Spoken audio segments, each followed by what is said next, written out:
Hi, we are live. I have a special guest who hopefully will be here shortly. But we are going live. Hi, everyone. We'll be talking with Casey Mcquiston. Super excited. I am in a different room today because my internet sucks. So hopefully it won't freeze on everyone. Okay, hang on. Let's get Casey.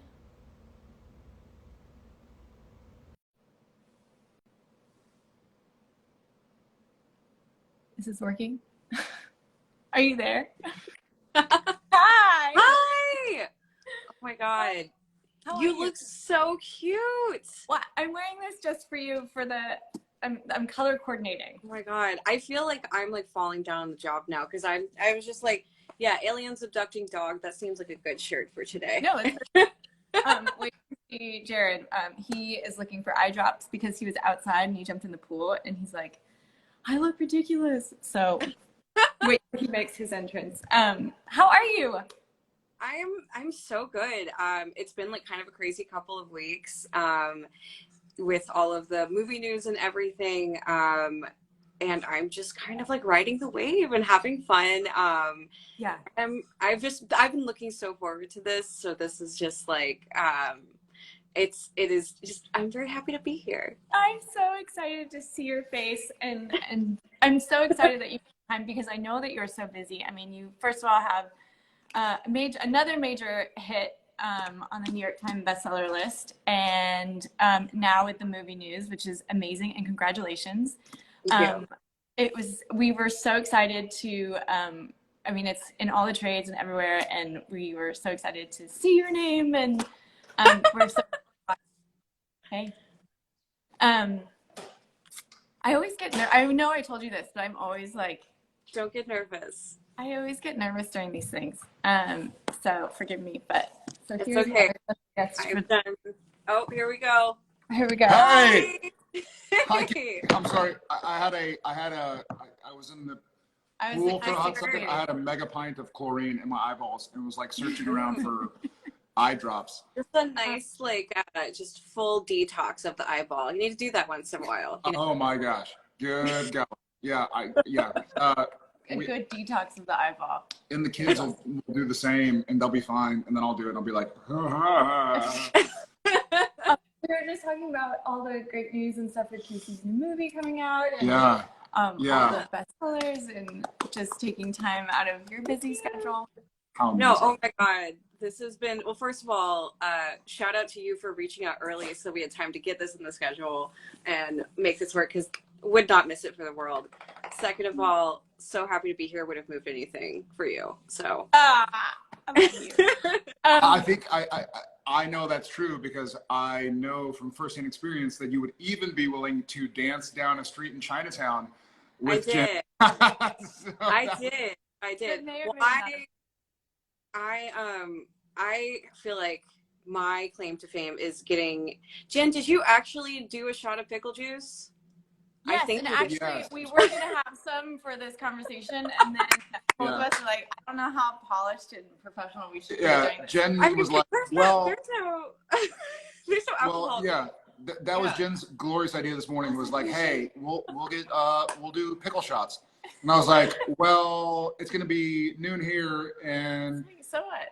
They're going to be at 1 p.m. And so, like, I don't know if that's a great idea to start the day with pickle juice. I think we did a good job of removing that entire bar of pickle juice. Oh yeah, that's the best time. Yes, it's pickle juice. Yeah.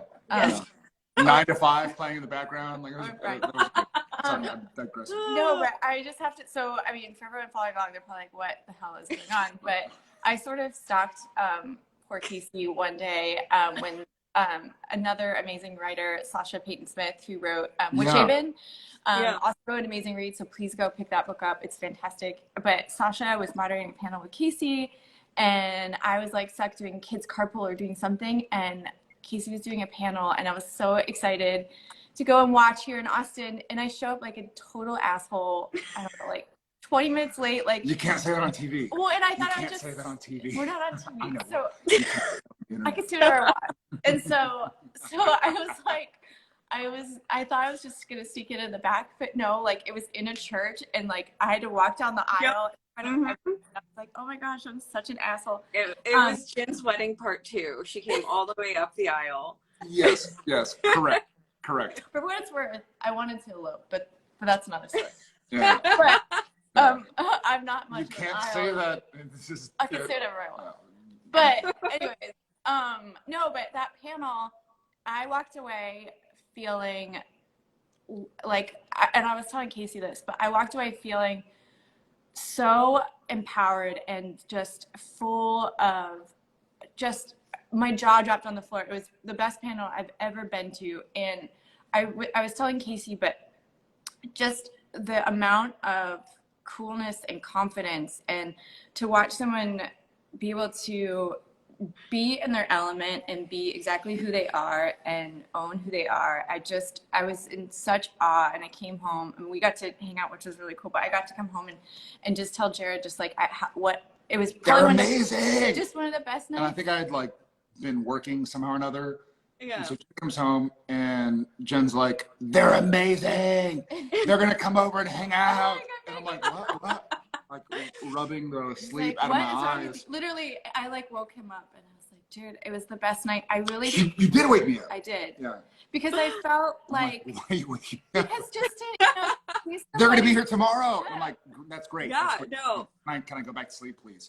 I was just so excited because I mean, first of all, I'm geeking out anyway over your writing, which is fantastic and beautiful, and the stories are really important, which we'll get into, and I'll stop bothering everyone. But just to, see another creative who, I feel like to get in the creative process, you have to. I took my book jacket You off. gotta take it off, especially for jumping in the pool. But by the way, like this is the best. I'm so sorry. I'm sorry. No, I'm like off when I'm I'm excited. But well, anyways, we'll and get into as you know, we're a little. My favorite thing about you guys is you guys are so wholeheartedly nerdy about good art. Yes. And Yes. And it's like sometimes when like people are into books, you don't know if they're like into books or if they're just like into having books. Well, this sounds like the pot calling the kettle black because you are also nerdy and into art. Look behind you.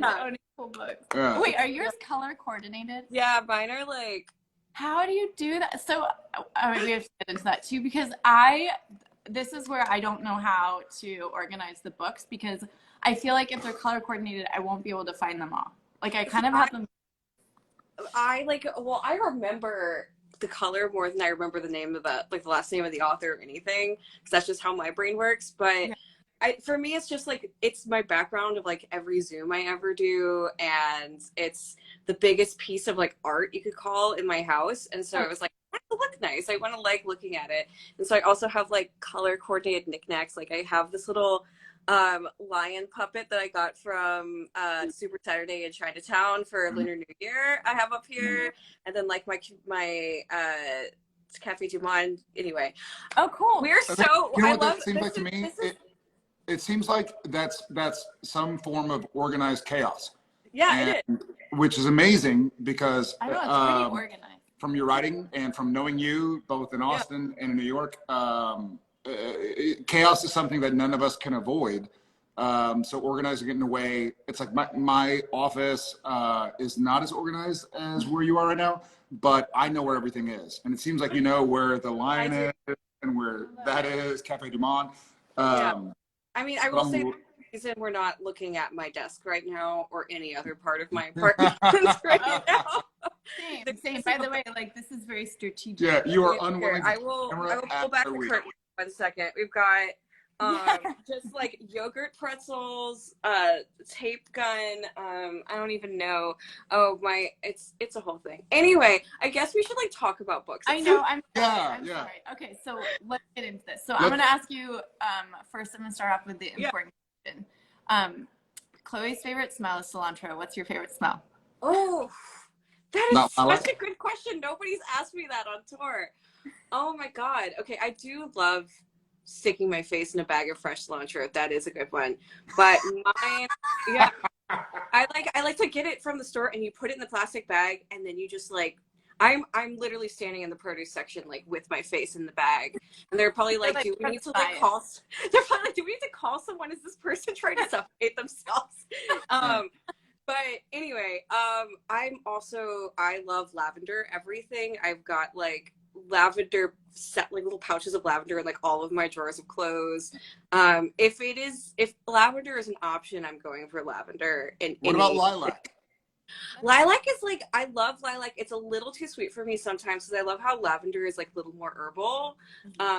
So lavender, and I also really love, because I'm from Louisiana, I have to say Satsuma. Is Satsuma? Like umami? Okay. I get to talk about a Louisiana thing. Yes. It's like these little tiny oranges, and they grow. They used to grow on a tree by my mama and papa's house when I was growing up, and they would all like get really ripe and fall down, and then we'd run over them with our bikes, and all the air would smell like that suba, and it's like this kind of floral citrus smell. Highly recommend. Is it like a kumquat? Yeah, it's a lot like a kumquat, like slightly bigger than a kumquat. Wait, what? It's not the size of the kumquat. It's the smell of the kumquat, correct? I have to switch out because like last time I saw you guys, I was in the mode of like, let me set Jared up with all the softballs so he could just make all of the inappropriate jokes he wants to make. Oh yeah. Now I have to be like. For those who are watching, Casey and I have inappropriate joke off competitions basically, and they and I kind of like go like, all right, I can make this weird comment. They kind of Yep. each other. Yeah. I don't know if it's a Southern thing or just a. Well, you know what's funny is that in your writing, in your book, you approach truth with, caustic is not the right word, but you approach truth with a challenge to truth. And I think a lot of times these days in the general populace, it's more like just stay in your lane and do what you're supposed to do and be who you're supposed to be and what you're supposed to look like and what you're supposed to say. But you through Chloe, through all the characters, but obviously the narrative is through Chloe, you are able to approach finding truth in a way that can be by challenging truth. You know, Chloe initially kind of will opine on a character, so to speak. And then Chloe will kind of come to know them more. And I love that. And I wonder if that's part of, I don't want to say the South because you know, the world's a big place, but there's something that clearly you have found beneficial in learning who you are by being challenged, which is wonderful. Well, you know, it's interesting. Like when I first sat down to write this book, for people who don't know, I'm from Southern Louisiana and I now live in New York. And most of the people I don't encounter a lot of Southern people here. And I feel like when I sat down to write this book, I originally was like, well, I'll write it from a point of view similar to mine of somebody who grew up in this environment and is kind of finding their way out. And I was like, I feel like that's been done for me. And then B, I don't think that's the point of view that most people are going to approach the book with. Like most people who are going to pick this book are probably going to come in with some preconceived notions of the South and of people who live there. Right. And so I kind of wanted to do a character that would be challenging me as a writer and also challenging like the preconceived notions of people who come into the book thinking that, you know, kind of the same way that Chloe thinks that they're better than everyone who they might encounter in Alabama. And in a lot of ways, Chloe is right about some things, but she's also like so wrong about a lot of things too. And I have this like chip on my shoulder about how people who don't know the South talk about the South. And so I think it was just like, I wanted to challenge that. And I wanted to challenge myself to be able to write her point of view in a nuanced way and to make people have some thoughts that they might not have had before about the kind of people around them in the South. Coming from where I come from in Louisiana, there are so many amazing, cool, I mean, like you guys live in Texas and you're amazing. And You're amazing. I thank you. And I know, and I'm sure that you know, like there's so many people, there are these pockets and communities and I think even in Texas, I would say probably a majority of the people, even though it's not reflected because of gerrymandering and everything, are people who think the way that we do and have like and are tolerant and are you know, empathetic and a lot more complicated than they might appear if you just take everything at face value from the outside. So I had to learn that. Like, I think growing up in that environment, I rejected everything about it, and then I got out and I kind of looked back and I was like, I'm doing that to myself. You know, I'm rejecting my own background at face value. So it was kind of like Chloe almost has the experience that I had after I got out and like thought I was too good to ever go back, and then realized that like that's actually not really any better than Yeah. somebody from California who thinks they know better, you know.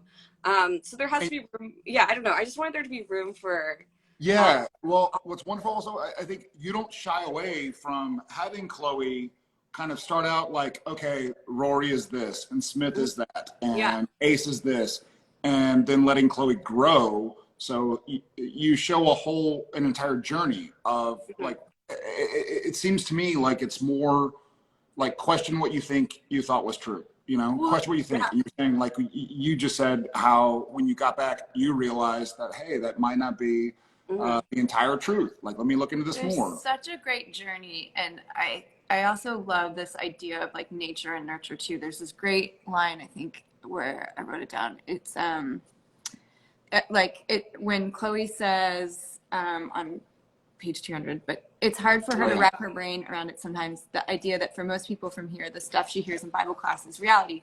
Who would she be if she hadn't been raised by two moms in a small army of gay middle-aged Californians? What if Willow Grove had always been her whole world and the people in charge of it, who left their classroom door unlocked for her and cracked jokes with her like they saw her as a person? Anyways, but just that, you know, she came from one place and had preconceived notions, Yeah. had her background, and yet sort of circled back around. I just love, and you know, having kids, like we're having these conversations, and they come out who they are and challenge things. And I think it's such a great, I think having the story set in a high school setting is such a great way to explore these things. And It's so formative. Yeah. When someone's that age, it's that kind of point where you're going, well, I'm kind of an individual, but I kind of do what my parents do.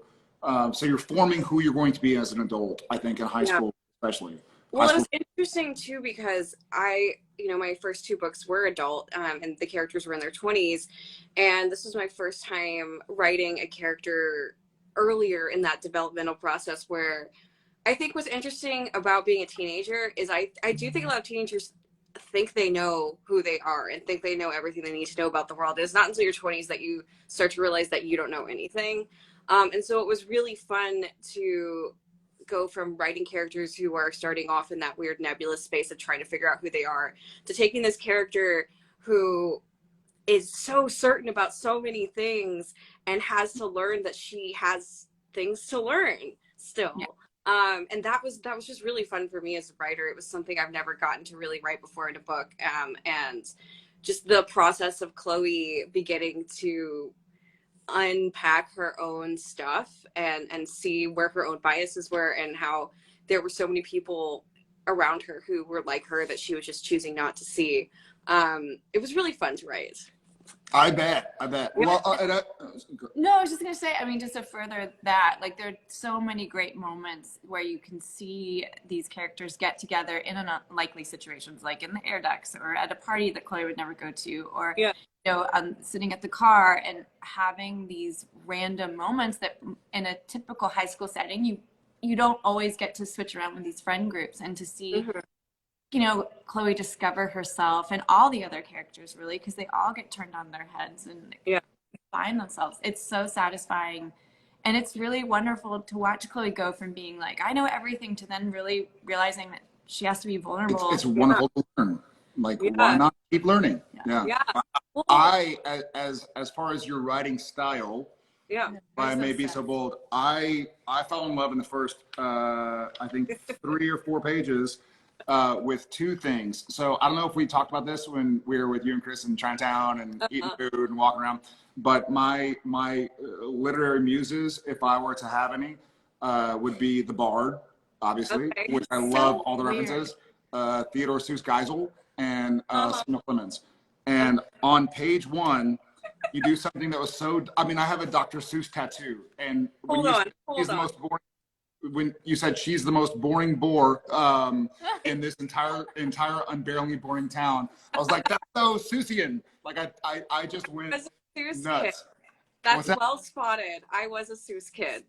I'm like 1 millimeter away from getting a Horton Hears a Who tattoo one of these days. Let's do it. Did Jared show you his tattoo? No, I have. Well, I saw some of his tattoos, but I've not seen the Horton tattoo. I have. Well, this is other places you'll go. Oh, about, yeah. Okay, amazing. Yeah. Wait, I think it's that actually. I don't know. It's blurry. Sorry, it's breaking up a little bit. But also on page 4, this made me laugh out loud. Talking about a militia of Shakespeare gays kicking down every door and falls asleep. I was like, it's such a wonderful. Describe my friends. That's how I would describe my friends. Yeah, I had. There were definitely like a lot of the Shakespeare stuff. I did have to consult some of my friends who are Shakespeare. Amazing. 12th Night. Oh yeah. But yeah, no, I love doing like, I would say like some of my most influential writers that I loved growing up that I think really invented my sense of humor and a lot of my voice as a writer would be like Oscar Wilde and Dorothy Parker. Wow. Yeah. And they're both really, really like clever, sarcastic, like really into like weird wordplay and like unexpected puns and stuff like that. And I feel like and taboo language. Yeah, and I feel like they like. I like to think that they show up in my writing because I would absolutely. Yeah, thank you. They absolutely do. Have you read Dorothy? Of course I have not. Really? No, I haven't. I was like, are you bullshitting right now? Not at all. And Oscar Wilde as well. But I love it, and they're both similar to like Samuel Clemens or William Shakespeare, where they give you something, and you as well, they give you something that's easily digestible and communicative, but also it challenges you just enough that you have to take a second and question yourself. Yeah. So it's not just like, hey, I'm walking down the street.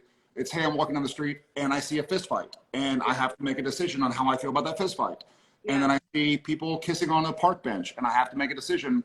And so I almost feel like, and Jen and I talked about this this morning or last night or whenever, I wonder how you feel about, being in Louisiana.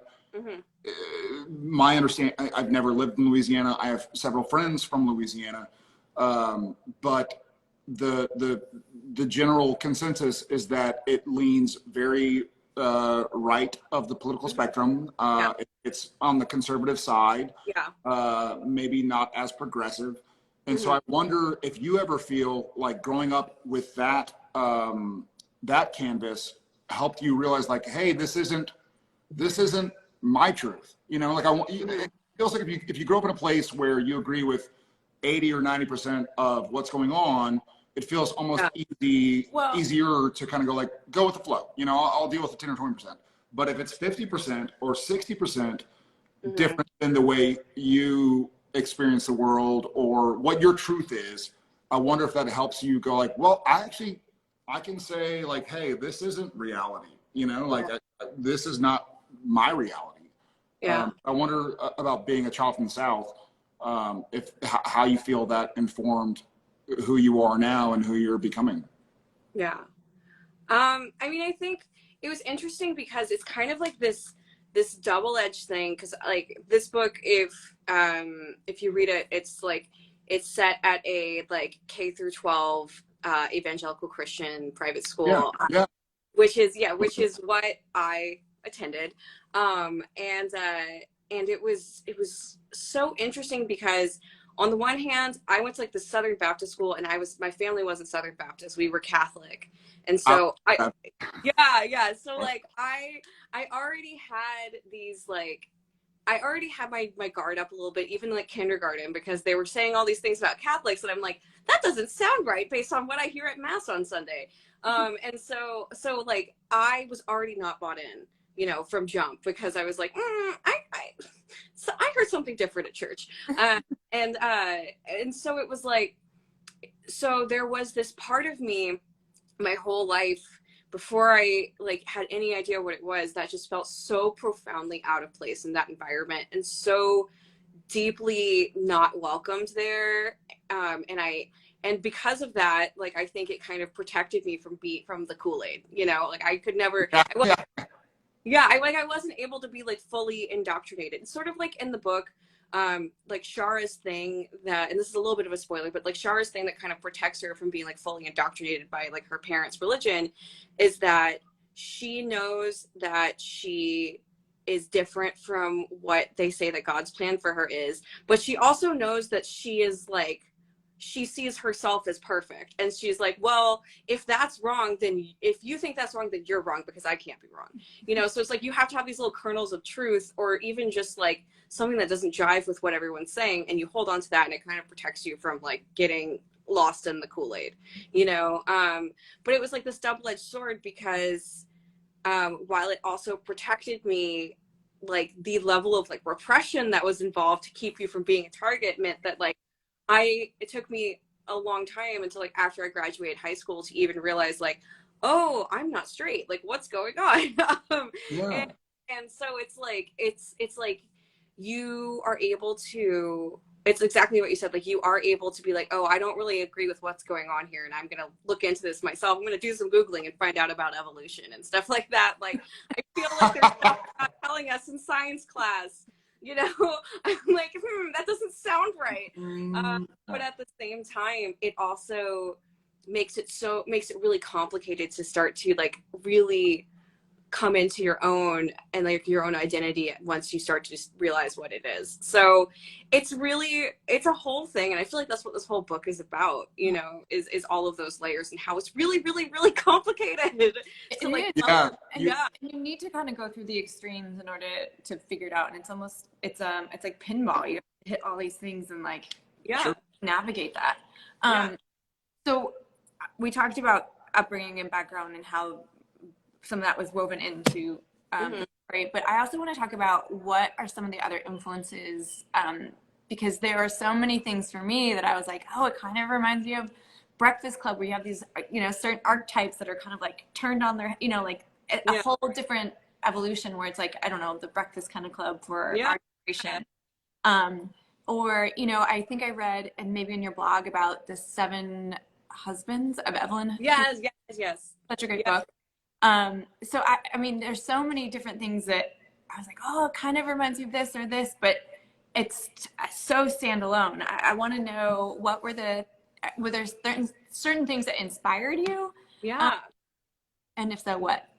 There are so many things. I mean, I feel like I kind of had this moment because I sold this book in like 2018.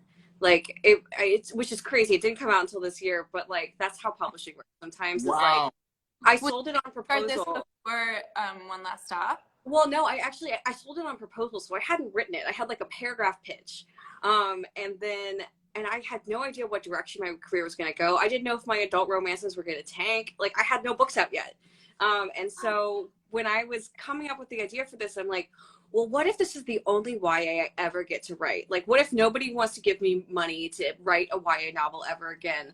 I want to throw in everything I've ever loved about teen movies, about teen rom-coms, YA contemporary rom-coms, everything. Let's take it all and let's throw it all in there if this is my one shot. So that's why there's like 5 different scenes of a character climbing through another character's bedroom window, because that's like one of my favorite tropes from like late 90s teen rom-coms. I would say I was really influenced by like, Jared, just cover your ears, but I was really influenced by Gilmore Girls. I was It's a good wondering show. with Yeah. No, I really influenced by Gilmore Girls. That's why Rory is named Rory. I named Rory after Rory Gilmore. No, you didn't tell me this. Yeah, I didn't know that. I mean, I know the name. Well, Obviously, I I've seen threw it a in bunch of a times. lot of Easter eggs. Like Summer is named after Summer from the OC. Oh, Like Georgia is named after Georgia Nicholson from the Georgia Nicholson books. Ace Nash. Yeah. So I just I threw in like a lot of like little shout outs, like Rory's last name Heron is a Mean Girls reference. Like I threw in a lot of little shout outs to like my favorite like late 90s, early 2000s media that was really formative for me. So I took all those vibes, I threw them in there. I threw in like 10 Things I Hate About You. I threw in again, Shakespeare. I mean, yes, true. you know, Awesome. You're making me want to do a Shakespeare retelling now. Can I be in it? Can you name someone, Jared? Yeah. That's my only request. Okay. You should. That would be amazing. Yeah. But yeah, so I threw in like everything that I ever loved. And then I also, the kind of genesis of the idea, you mentioned Seven Husbands of Evelyn Hugo. I was thinking about that book and Where'd You Go, Bernadette, which are two books that are about these like really cool, enigmatic, central like female characters who like have a whole lot going on under the surface that we don't know about, and you kind of piece it together through stories and articles and archival materials and like scraps that you find along the way. And I love that form of storytelling, and it was really like both of those books were like crack to me. Like I was like I couldn't stop reading. So I had the idea of like, let's take that and do a rom-com with it. How do we do a rom-com with it? We could do like this whole like multiple suitors, who's she gonna end up with type of thing. Honestly, people like comp it to Paper Towns, and I have to be honest, I had never read or had any idea what Paper Towns was about when I came up with the idea for this book. And then I had to read it after, and I was like, oh damn, this is I know. I wrote We have not read that yet. We have to read that. yeah, I was like, I heard wrote Paper Towns. Yeah, I do think that John Green was an influence on it, just in the sense of like, I feel like he and a couple other authors really kind of codified what were the tropes of like mid 2000s YA books, like this sort of this girl who's so beautiful and mysterious, but like secretly she's really troubled and all of that. And like the whole story is about like some dingus guy who like for some reason she likes him even though he has like no personality. And I was like, what if the story was actually about that girl? Like what if that girl gets to like, her story continues after they find her, and she like has agency and she makes choices, and they're bad choices, and we let her make bad choices because teens make bad choices. And so I would say that John Green was an influence in the sense of like, I was trying to subvert some of the tropes that like came from that wave of YA, and kind of flip them on their heads too. So long answer, but those were the influences. Amazing. Awesome. Well, I also touching on like how you've used late 90s, 2000s as influences, and you're gonna write a character about a dingus guy. Please don't name him Dean or Jared, because I know where you live and I will come find you. Look, I need to say something. Can I say something really controversial, which is that I was not Team Jess on the Gilmore Girls. I did not think he was a very good boyfriend. I'm sorry. Who did you think was better?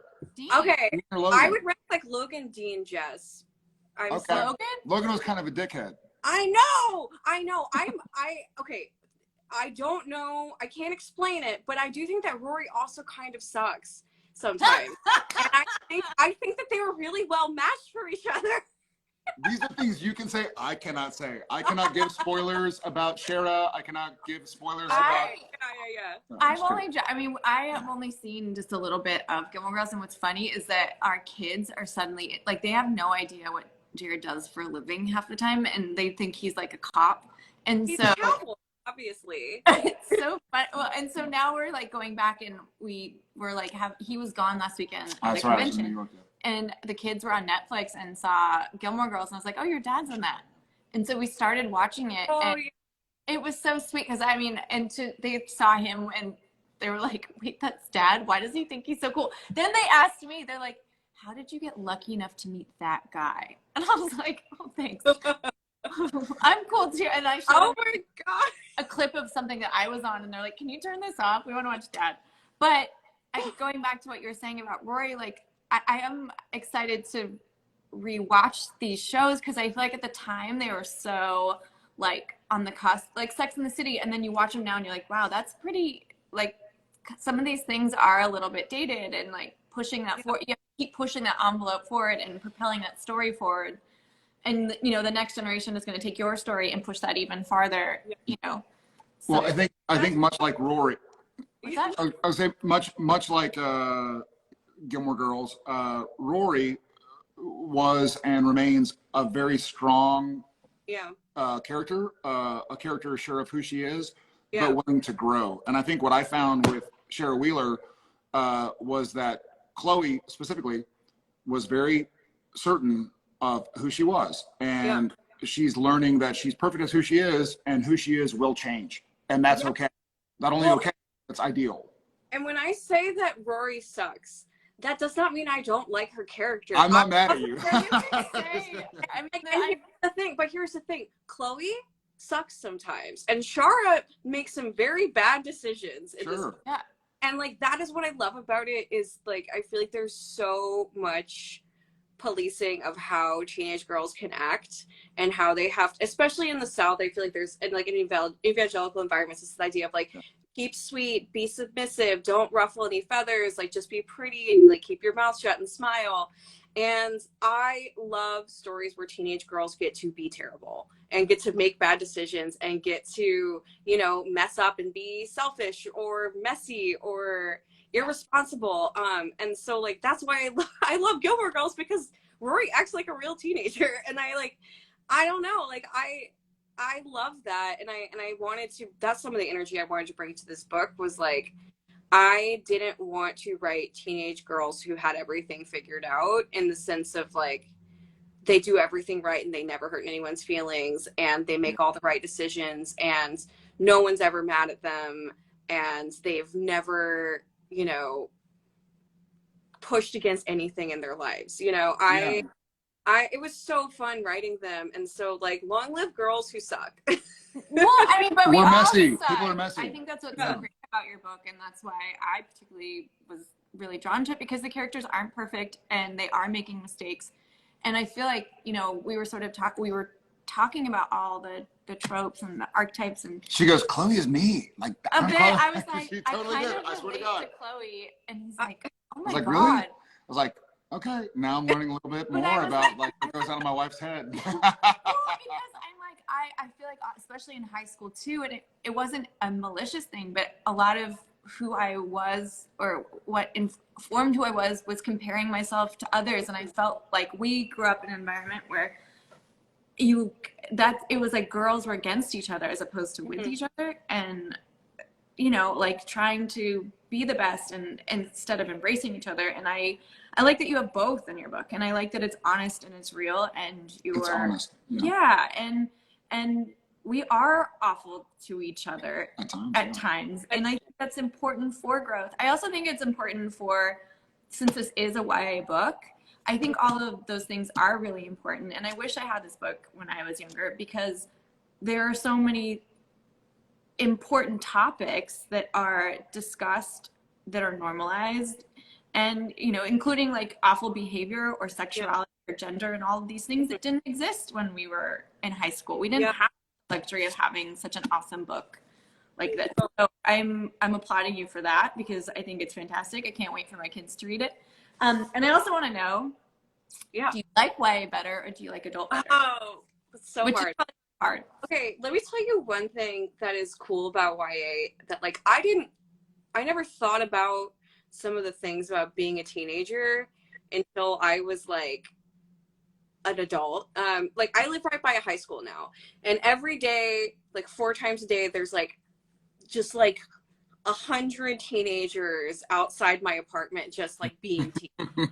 And I like one day was walking my dog and like watching all of like the social politics unfold around me, and I had this realization that like when you're a teenager, every day of your life, you go to school and see everyone you know. And as an adult, that literally never happens. You are never in a situation where everyone you know is going to see you at the same time. And I'm like, oh my God, that was so much pressure of like deciding how I was going to look every day because everyone I knew was going to see me. And it's like, you don't realize that as an adult, like you're never going to, like, another thing is the last month of senior year. You know, and that's why like I chose to set the book at the last month of senior year, because there's this atmosphere of like anything could happen. Like there's no consequences for your actions because we're all done. Everybody's like acting on everything that's been pent up for the past 4 years. And there's no equivalent experience in adulthood. And so what's really cool about writing YA is like the stakes are so high and so low at the same time. Yeah. Like, the emotional stakes are like up here, but like in terms of like life consequences, they're like way down here most of the time. But when you're in high school, you don't realize it yet. Yeah. But Well, it feels like Chloe has this line where she's like, it feels like everything that I'm feeling is the first time anyone in the history of the universe has ever felt it. And like that's what being a teenager feels like. And I'm like, it's so fun to write people who are living in that bizarre stage of life, because it really is intense what kids go through. But you get away with a lot more in adult. Like, I do miss my ability to use more than like 5 to 6 F words in one book. And how does that work? well, there's not like like in like a PG movie you get 1 F word. Movie, it's more just like it's kind of like up to your own discretion. But I kind of felt like I was already going to be setting myself up to get banned with a lot of other things going on in this book, so I wasn't trying to give them easy ammunition, you know. But I miss like. I mean, I think adult romance is going to always be kind of my home base. I mean, like, to be quite honest, I miss writing spicy scenes. I miss, like, I just miss the, I don't even know how to put it. There's just something about adult romance that's just so, like, salacious and fun. Juicy. And you feel like, you feel like you're getting something, you know. And that's really fun. So it's really hard to say. I like them both for different reasons. And the more I talk, the more I'm like, I really can't decide. Well, so you said you miss it. So does that mean you're writing more YA right now, or what are you writing? It's so funny that you should mention. So I'm actually starting to work on book 4. And it's so early that I'm still like in the research phase for it. Believe it or not, romance writers do research. And so a lot of this I'm not going to ask a further question about no, not that kind I'm of not going to inquire. Jared, I knew as soon as it was coming out of my mouth, I was like, I put this ball right on the tee. Yeah, you gave him a soft one. Well, no, that was a hard one. Oh God. Wow. You went there. Yeah, sorry, that was again too many softballs. Oh my God. We don't want to know about any balls right now. No. So you've been doing research. You've been researching. Okay. So this book is going to be, without giving too much away, I wanted to do like an enemies to lovers thing in a way I haven't done before. So I'm doing exes to getting back together lovers, and it's going to be set mostly in Europe.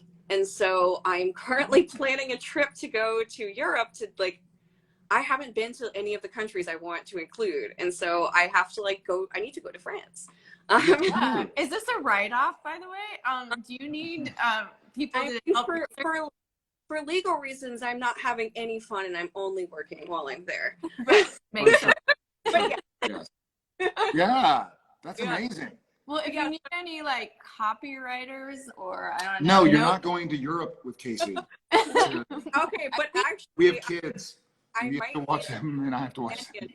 I might need a companion for the Italy leg. I'm just saying. I might be signing myself up. Yeah. Just let me know. Just Okay. I might. I don't know. You know what's great? Getting back to non-travel, non-balls. Talking about YA and adult. I think what I really gathered from the book was that the YA struggle kind of continues. You know, neither of us are young adults, you know, to some people, but I'll be 40 next month, and Jen's 41, and we have kids. You're outing my age. Google also has your age. I'm not outing your age. It's not a secret. Oh. But I'm saying we're not the classic audience, but it's about kind of feeling like you're in a place where you know who you are and you must be right with your emotions, but you can still grow, and that's okay. You can be incorrect, and that the discovery. So I think it's so important where you placed it, especially that final month of high school, but it's so universal. You know, I think hopefully when I'm 60 years old or 80 years old, I can read a book that goes like, let me question what I think, you know, and let me try and discover who I might be. Yeah. And so I think it goes beyond just YA. Not that YA is a pejorative, but yeah. I think it's, you know, I enjoyed it as much as somebody half my age. Yeah, I mean, that's kind of what I was hoping for. I think, I don't know, I think that we tend to look at YA as a space for like other people to learn things and not necessarily a space for adults to maybe question something. But a lot of the beliefs that we have and that we hold on to are things that were kind of ingrained in us around that age. I know for me, like this book, if I read it 10 years ago, would have been kind of challenging to me, just in the sense of the anger that I still had about the environment that I was in. And there's a lot more empathy toward people in that environment in this book. And I think it would have been really challenging for me to read because I had not matured out of the anger yet, you know? But like now reading it as an adult, and I imagine reading it as an adult who didn't write it, but came from a similar background, I think it would be, what would be cool about it would be seeing this experience explored from the other side of like, and now we're out of it and we are reflecting and we're extending empathy backward toward our younger selves. Like that was the most healing part of it for me as a writer. And hopefully it's something that inspires people to extend that empathy to their own younger selves. I think adults can learn a lot from YA. Oh, yeah. a ton. I think for me, we also, did. Yeah, we absolutely did. And I think also it's nice reading it because I feel like, you know, what's so funny is that they all seem like they know exactly who they are, which by the end, you know, you get that great payoff of so much self-discovery. But I also feel like as an adult, what's crazy is that the older I get, like, it's weird. I feel like I know who I am so well, but I'm constantly questioning it. Mm-hmm. I'm constantly like, am I doing? Do I feel like that? Like, I feel like our world kind of. Yeah, like, it's exhausting for me. All the voices in my head.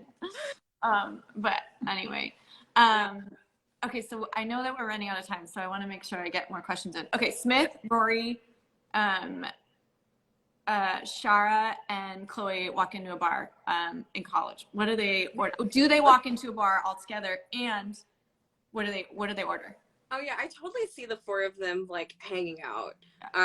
Like in the summers, like when they're all home from college, I feel like they absolutely hang out, but they go like, they don't hang out in Falls Beach. They go like to like Gulf Shores and hang out by the beach. But I feel like Smith would be getting a margarita. Chloe, I feel like goes to college and becomes one of those people who's like, I drink a vodka soda because like she wants to look cool, but like she actually really wants to get like some type of like sex on the beach or something. She's too embarrassed to say. I feel like Shara is gonna be I kind of see her being like a cider girl or like something, yeah, like or she's gonna order like the silly little cocktail that comes with a flower in it. And then Rory definitely like pounds those like PBR absolute bottom of the keg beers. I love that's like he's so like trash bag indie boy, like would love to like smoke parliaments for the aesthetic, which is something. I think Jen's real question was, who is getting the pickle shot? Yeah. Who's ordering pickle shots? No, I think they're doing a round of picklebacks, but I think it's Chloe's. Picklebacks. They're doing a round of picklebacks, but I think it's Chloe's. Picklebacks. Yeah. What else was I gonna ask? Oh, Georgia has an emotional support water bottle all the time. Yes. What does Casey have? I also have. Ah! This is here. I'll do a quick sticker tour. This Where's is my yours? water bottle. Louisiana, obviously, Big Bud Press. My friend Sasha, who you know and love, made me get this at Dollywood, Mouth of the South. Yeah, and then this is also for Sasha's book. It's Hexahaven Academy Honor Roll student. It's Okay to Be Soft. A friend of mine designed this and sent it to me. I got my Jane and August sticker, my like Defend New Orleans, do what you wanna. Yep. So this is my emotional support water bottle. And I also have my dog, but she doesn't want to be in the Instagram. Look, Pepper, come here. Aww. Pepper, come here. Come on. Anyway, well, I can answer another one while she's coming. Oh wait, no, she's coming. Come here. Come here. Come here. Okay, she's very sleepy. Come on. She just got a haircut, so her head looks really small. Hi, Pepper. Here she is. Oh my God, Pepper, you are She's adorable. like, I just woke up. Where am I? Why am I talking? Does Pepper know that she's in the beginning of the book? With thank you. I tried to tell her, but I don't know if she knows. But wait, a really funny story is that so the dedication of the book says to Pepper, my best girl. Yeah. And when I was on book tour, my publicist, who is a young woman, was helping me in the line with like taking pictures with readers. And this one person looked at her and he was like, "Oh my God, are you Pepper?" And they thought that like Pepper was my girlfriend and that my publicist was named Pepper. And no, Pepper has 4 legs and hair all over. Yeah, I just looked at them and all I could think to say was, Pepper's a dog. Like, all I could think to say. Amazing. Well, Pepper is a cutie. I didn't know we meet Pepper today. I know. We didn't meet Pepper when we were there with y'all in New York. I know. Next time. Pepper was famous to me in the dedication. So yeah, she's very famous. I Yeah. All right. Rapid fire ready. Okay, I know Taco Bell is mentioned a bunch throughout the book, and you've already answered this question with Sasha, so I'm not going to ask what your order would be, but would it be Taco Bell or Whataburger since you're from the South? Ooh. You know what? When I was in my 20s, I would say Taco Bell every day of the week. But now that I'm older and I live in New York, I don't have access to Whataburger anymore, but I can get Taco Bell whenever I want. Yeah, we don't have Whataburger. We are getting a Cane's, but it's going to be in Times Square. What? Wow. I know. That was your favorite place. In the curve. He loved, when we first met, he's like, "Oh, this is where I used to go eat." And it was like Red Lobster. It was the Red Lobster and Times Square. I would go. I shot a Olsen Twin movie there in like 2002 or something. And my Pepper, who has since passed, her name was Sadie, and we would go there and they would give me like a bag of like 10 or 15 biscuits, and so I'd feed Sadie Girl with it, and then I'd get like fettuccine Alfredo or something. It was probably 40,000 calories. Like on a date weekend in New York, when we were first dating. He's like, "Let's go to Red Lobster." Oh my God! That just as long as it's not the Times Square Olive Garden, which I don't know like I probably have been there. I have a table there if you ever need it. Yeah, breadsticks and roll. Yeah, Red Lobster, Olive Garden. I got you. Okay. You just let me know. I'll make a phone call. Only the best. Only the best. Okay, so I feel like Instagram does this thing where you can't save it after an hour. So we have like, I don't know, a minute left. Is there anything else that you want your readers or the world or anything that you want people to know? I just would love people to read this book. Yes. Yeah. I just love it's Pride Month, and I love getting to write books about queer and trans people being happy and finding love. And the best way that you can make sure that books like that continue to happen is to buy books by queer authors and books about queer characters. So go to your local bookstore, and they probably have a pride table right now, and just pick up a handful of books. And even if you don't know, you've never heard of them before, I promise at least one of them is good. Yeah. Oh yeah, and buy those too. Those buy these 3. Get multiple, please. Oh my God, this was so much fun. I miss you guys. Miss you too. I'm gonna bug you. Yeah, please do. Come back. Okay, all right. Oh, by the way, how is your chicken? Which one? It's better. The stuffed one that has the weird eyes, or No, the chicken. I mailed you a breakable. Oh! 5 in 1 piece. Yes, no, she survived. She's perfect. She's actually right now on my vanity, and I put lipstick in her. And I'll take a picture later and I'll post it. So Okay. That we're talking about. But first of all, it's my favorite color. That's literally my favorite. Oh, right. Perfect. I'm so grateful, and I got the book, which I'm so excited to read. And it was so crazy because they went into Book People yesterday, because we went and picked up a bunch more copies. Yeah. Oh my God. I know. Rad. We picked up a bunch that we're gonna give to friends and stuff too. And anyway, that book that you just, which of course like the name escapes me, was Yerba Buena. Yes, was in the bestseller like recommendations and stuff. So I was like, I'm so excited. That's my next read. Thank you guys so much again. Are you Love kidding? you, Gracie. Thank you so much. You're the best. By the way, I owe you pictures because I have some great pictures of you and Jen walking down the street. I don't recall those being taken. That's all right. You can have them in picture form. As a reminder. Yeah, we also still have your portable battery pack if you want. That's yours. I gave it away. Yeah. Oh, Because Chris is the small, he had the medium. Yeah. So Okay. All right. Use it. All that that reason, reason, on a FaceTime now. Everybody's just on a FaceTime call now. Thank y'all again so much. Just thank you. Thank you for everything. Thank you. All right. Bye. Bye. Bye. I don't know how I don't know how to log out. Wait. Oh, got it. I figured it out.